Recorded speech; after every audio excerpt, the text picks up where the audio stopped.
You know, I know Ron Paul thinks that the idea of competitive currencies is probably the most likely, and he thinks that the whole system is coming down. That there's a huge crisis coming.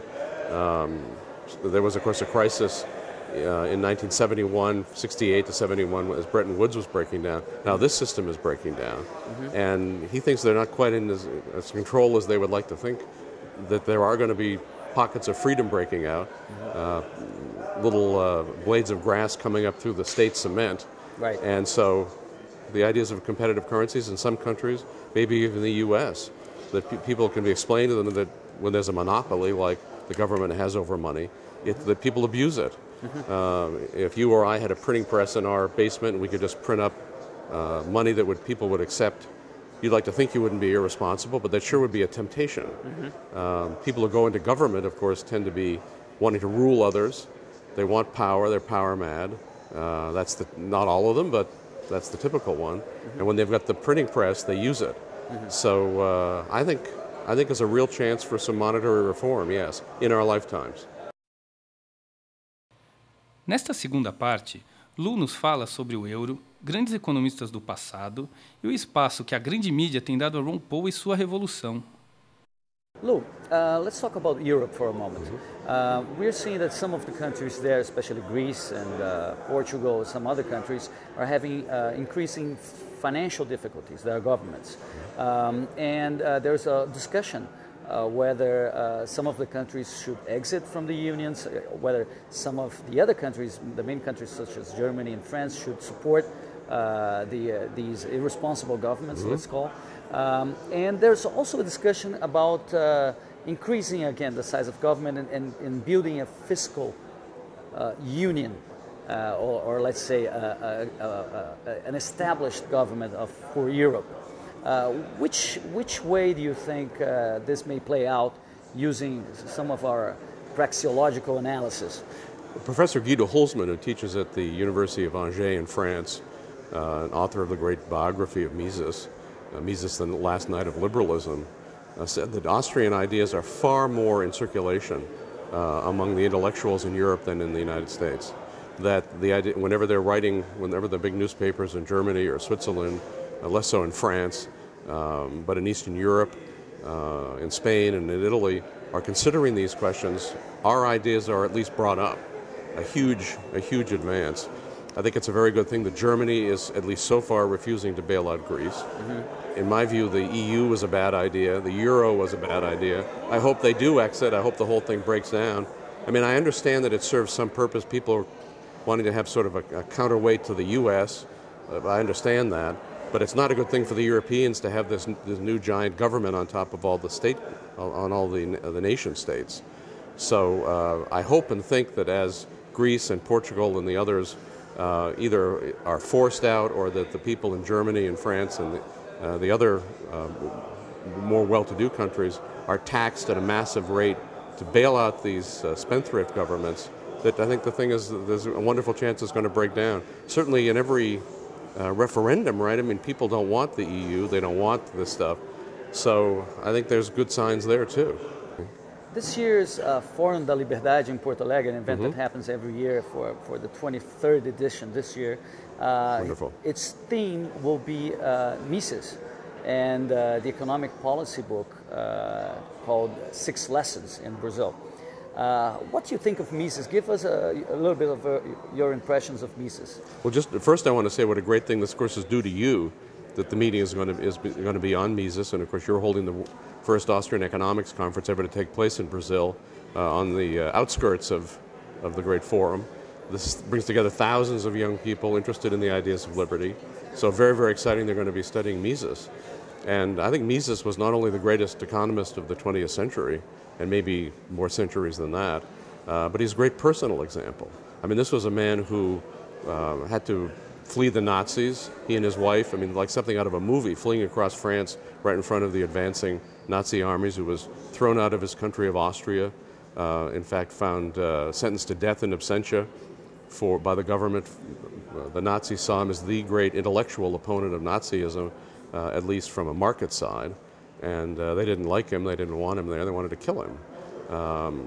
But he never let that stop him. I mean, he had terrible faced terrible problems all his life because of the kind of ideas that he had, which were so unfashionable, classical liberalism, Austrian economics, and so forth. He was never able to get a real job at the University of Vienna, was never able to get an academic job, a real job in the United States, and yet he worked, he taught, he produced so many great books, and he never let them stop it. And his personal motto, adopted from Virgil when he was a little boy, was "Do not give in to evil, but proceed ever more boldly against it." So that was not only his motto, but that was the way he lived his life. And what a great edifice of liberty he created that we all benefit from today. And so I would urge everybody to read. I love the Brazilian title, by the way, for economic policy. Read that book. Read his other books. Read his great book on liberalism, his great economics books, Human Action, of course, being his magnum opus. But this was such a great man, such a great intellectual, but just such a great human being, a hero. And so I think we can learn from him in every sense.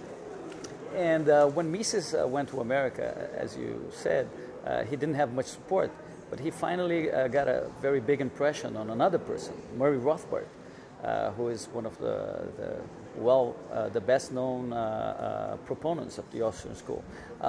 Tell us your impression of Murray and your relationship with Murray.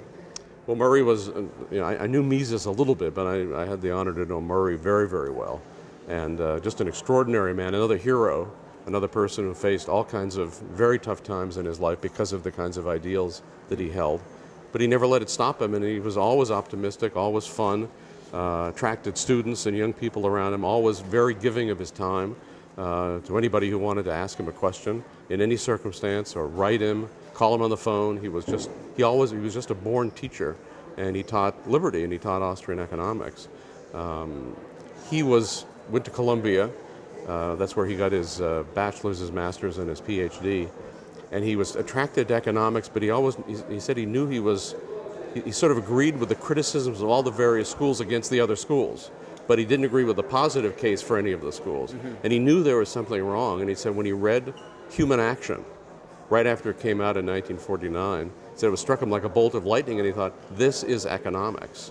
And so he devoted his life to Austrian economics and to Misesian ideas, to libertarianism, which he pretty much created modern libertarianism, because he was a great historian and political philosopher, as well as a great economist. And when I started the Mises Institute, the U.S. version, I asked Murray if he would be in charge of our academic affairs, and he was thrilled to. And so he put a great stamp on the Mises Institute and on everything we do and stand for. And he's today, like Mises, a far bigger figure than he was in life. All over the world, people are reading his books, listening to his lectures. We have a lot of lectures of Rothbard, audio lectures and video lectures. Very little, unfortunately, of Mises in that format. But people can they go to Mises.org. They can read and listen and watch Rothbard and Mises and the other great economists from the past and the present. Others of them, Professor Joe Salerno, Professor Mark Thornton, Professor Tom Woods, that you brought. Tom's an historian, but he's an economist too, that you brought here to your conference. They can read these sorts of people. Very exciting stuff, intellectually very exciting, clear, convincing, nothing like Keynesianism, which is, as Murray always said, Keynes was a muddy writer when he was discussing what we think of as Keynesianism, although not some of his other writings, and he thought that indicated muddied thinking, and their thinking is muddy. And whether you read the people in Washington, try to parse their speeches, all the stuff they're advocating doesn't make sense. Austrian economics and the cause of liberty does make sense. And so I think, thanks to Mises and Rothbard, we're very much on a roll. The other very famous proponent of the Austrian school is, of course, Professor Hayek, Yes. The winner of the Nobel Prize. How do you see these different branches of Austrianism, the Hayekians, the Rothbardians, the Misesians? How do you see that discussion within the Austrian school? Maybe there are even I know one guy who thinks of himself as a Bavarian. So right, sure, I mean, there's sure. and there are and plenty of Mengarians. Hoppians. They're all Mengarians. Yeah, we're all Mengarians. We're all Mengarians now, as Nixon should have said. So it's I think it's wonderful. I mean, I think there's plenty of room for diversity. Certainly no one person knows everything. No million people know everything. And so Hayek was a great economist. He was a colleague of Mises, mentored by Mises. When Mises started the first institute to study business cycles, he put Hayek in charge of it.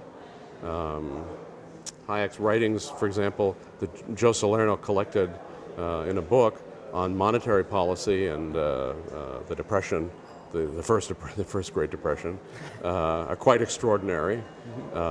We've got some great YouTubes up of Hayek towards the end of his life being interviewed by the press. He's just brilliant and wonderful. And so there's always room for different emphases. So absolutely, the Austrian school has the Hayekians, it has the Hoppians maybe on the other side, and other people in sort of in the middle. That's wonderful, right? It's not a unitary thing, and this is not like what is claimed about maybe I shouldn't say this, but the Mohammedans about Islam, that they feel that everything's in the Quran, you need nothing else. But we don't feel that about the writings even of Mises or Rothbard or any of the great men. That there's always improvements to be made and developments. Very thrilling. It's a living school. It's going forward. It's getting bigger and bigger. There will be more diversity. I think it's very exciting. The foundation is the same, but there are many, many great rooms in this mansion. You mentioned the media, and now we're seeing channels like Fox News that are harboring more and more free marketeers or conservatives and etc. How do you see that going forward, and how do you explain that finally we've seen some libertarians or conservatives, small government conservatives, being part of the mainstream media? Well, it's a great thing. I don't see too much of it. There is Judge Napolitano on Fox News, who's just wonderful. A great libertarian, great spokesman for American Constitution and civil liberties, and I'm afraid that that there are some people that, like these conservatives, these Republicans, tend to be pretty good when the Democrats are in power. Sometimes the Democrats say great things when the Republicans are in power, but I sort of don't trust any of them. And I don't think the mainstream media, by and large, is the future. Certainly all the newspapers are going down. I think that tends to be a very good thing. I think newspapers in the U.S. anyway, by and large, have just been stenographers for the state. They don't. They just are there to convince you that whatever the government says is the right thing. Its latest war, its latest welfare program, its latest bailout, whatever it is. And I think the same is true of the networks. The networks are going down. Their listenership and viewership is decreasing massively. So some of the cable stations, Fox is on the upswing, and I would think it's because, at least in this period, they're very, very anti-government.